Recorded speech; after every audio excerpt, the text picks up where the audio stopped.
কেরামকে যদি মধ্যখান থেকে বাদ দেওয়া হয়, সাহাবায়ে কেরামকে যদি আদর্শ না মানা হয়, সাহাবায়ে কেরামকে যদি সত্যের মাপকাঠি না মানা হয়, ইসলামই থাকবে না, ইসলামই শেষ হয়ে যাবে।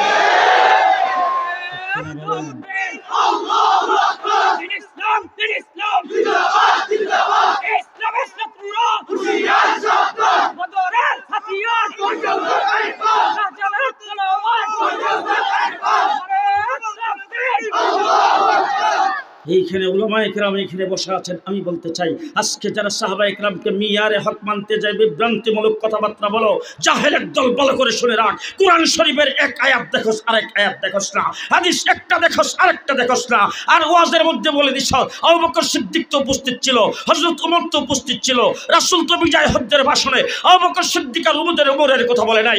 আমি বলতে চাই, হাদিস কোথায় গেল? আলাইকুম বিসুন্নতি ওয়া সুন্নাতিল খুলাফায়ে রাশিদিন আল মাহদিয়িন। মুহাম্মদুর রাসূলুল্লাহ সাল্লাল্লাহু আলাইহি ওয়াসাল্লাম হাদিসের মধ্যে অসংখ্য হাদিসে সাহাবায়ে কেরামের কথা বলেছেন। এবার আল্লাহর কথা, ওয়া ইযা কিলা লাহুম আমিনু কামা আমানান নাস। উলামায়ে কেরাম এখানে আছে, কামা আমানান নাস বলতে রাসূল কাকে বুঝাচ্ছেন? আল্লাহ কাকে বুঝাচ্ছেন? আস্তে বলেন, আস্তে।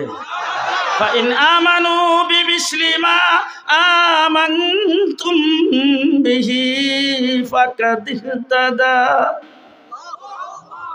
কাকে বুঝাইছেন? কাকে বুঝাইছেন?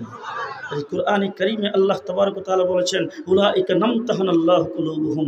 আল্লাহ পাক সাহাবায়ে কেরামের কলবের পরীক্ষা নিয়েছেন, এরপর আল্লাহ পাক তাদেরকে ফাঁস সার্টিফিকেট দিয়েছেন। আর সাহাবায়ে কেরামের পরীক্ষা নিয়েছেন আল্লাহ পাক, তাদেরকে ফাঁস বলে সার্টিফিকেট দিয়েছেন আল্লাহ পাক। আল্লাহ তাবারক ওয়া তাআলা সাহাবায়ে কেরামের মতো ঈমান আনার কথা কোরআনে কারীমে ঘোষণা করেছেন। আমার নবী মুহাম্মদুর রাসূলুল্লাহ সাল্লাল্লাহু আলাইহি ওয়াসাল্লাম বলেছেন, আসহাবী কান নুজুম বিআইয়িহিম মুক্তাদাইতুম ইহতাদাইতুম। আমার ভাইরা, পরিষ্কার ভাষায় বলতে চাই, যারা সাহাবায়ে কেরামকে মিয়ারে হক মানবে না, যারা সাহাবায়ে কেরামকে সমালোচনা করবে, তারা হকপন্থী নয়, আহলে সুন্নাতুল জামাতের সদস্য নয়।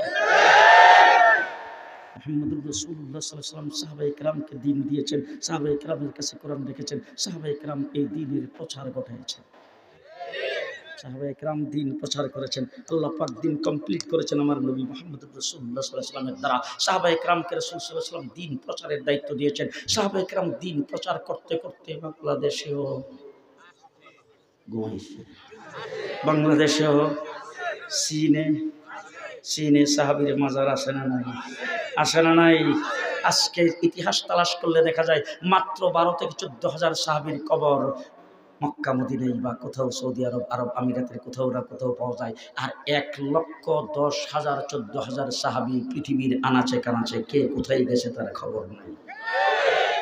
এইভাবে সাহাবায়ে কেরাম দ্বীনের প্রচার করেছেন, সাহাবীরা দ্বীনের প্রচার করেছেন বলে আমরা দ্বীন পেয়েছি। এবার দ্বীন কমপ্লিট হয়েছে মুহাম্মদুর রাসূলুল্লাহ সাল্লাল্লাহু আলাইহি ওয়াসাল্লামের দ্বারা, দ্বীন প্রচার হয়েছে সাহাবায়ে কেরামের দ্বারা। আল্লাহ তাবারক ওয়া তাআলা দেখলেন দ্বীন তো মুখস্থ প্রচার হয়েছে, আমি আল্লাহ তো মুখস্থ রাসূলকে দিয়েছি, আমার রাসূল সাহাবায়ে কেরামকে মুখস্থ দিয়েছেন। সাহাবায়ে কেরামও একটু আদাদক একটু লেখা লেখছেন, কেউ লেখছেন কাগজে, কেউ লেখছেন পাথরে, কেউ লেখছেন পাথায়, এমনভাবে